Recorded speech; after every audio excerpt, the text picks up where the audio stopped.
नमस्कार, मैं हूं आपके साथ हेमंत कुमार। और ईरान में जो हालात चल रहे हैं उसे लेकर के पल पल इस बात का डर अब बना हुआ है कि हालात कभी भी काबू से बाहर हो सकते हैं। और आज के इस वीडियो में ईरान के इन्हीं हालातों पर हम बात करेंगे।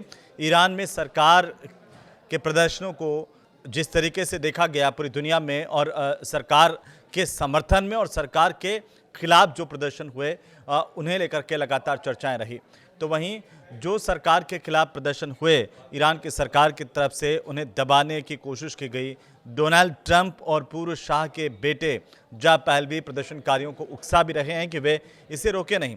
हिंसक प्रदर्शनों के बीच आशंका यह भी बढ़ी है कि अमेरिका इसमें हस्तक्षेप कर सकता है, क्योंकि ईरान इस वक्त अपने इतिहास के सबसे गंभीर संकटों में से एक से गुजर रहा है। 28 दिसंबर से शुरू हुए विरोध प्रदर्शन अब सिर्फ महंगाई और बिगड़ती हुई अर्थव्यवस्था तक सीमित नहीं रह गए हैं, बल्कि उन्होंने राजनीतिक और मानवाधिकार के मुद्दों को भी अपने केंद्र में ले लिया है। वो इसे भी अब फेस कर रहे हैं।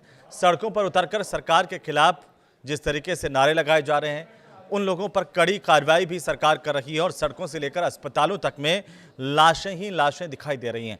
मानवाधिकार संगठनों की तरफ से यह दावा किया गया है कि इन प्रदर्शनों में अब तक हजारों लोगों की मौत हो चुकी है, जबकि बड़ी संख्या में लोग घायल और गिरफ्तार किए गए हैं। और इसी बीच अमेरिका के राष्ट्रपति डोनाल्ड ट्रंप के तीखे बयान और धमकियों ने हालातों को और भी तनावपूर्ण बना दिया है।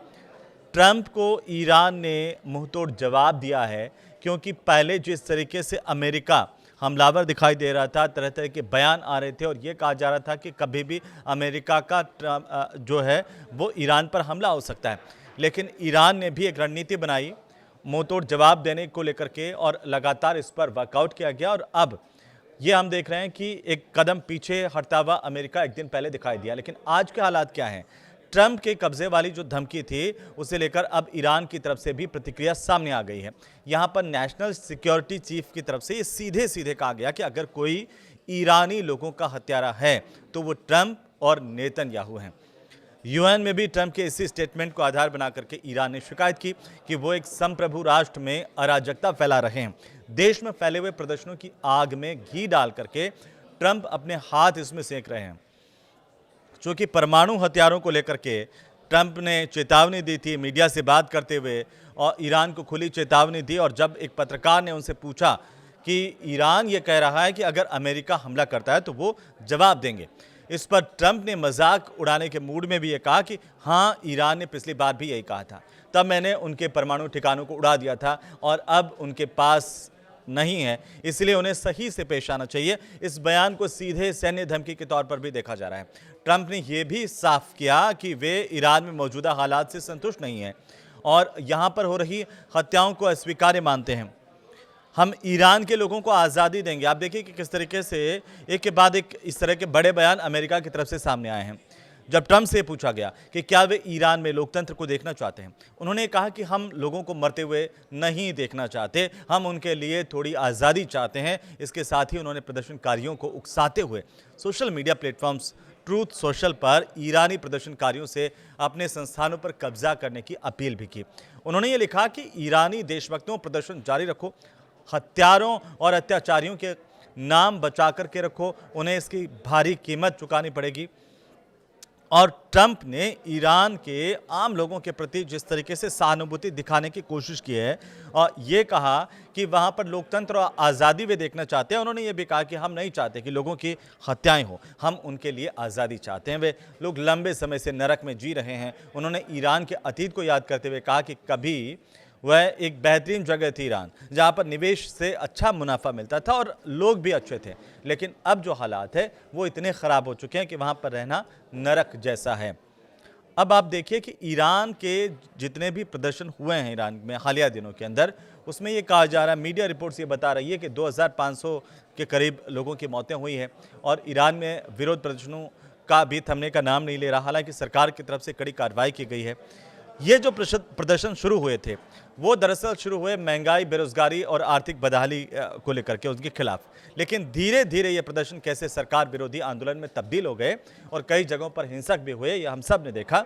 मानवाधिकार संगठनों के दावों के मुताबिक हम देखें तो सुरक्षा बलों की कार्रवाई में अब तक हजारों लोगों की जान गई है। हालांकि ईरानी सरकार इन आंकड़ों को खारिज करती रही है।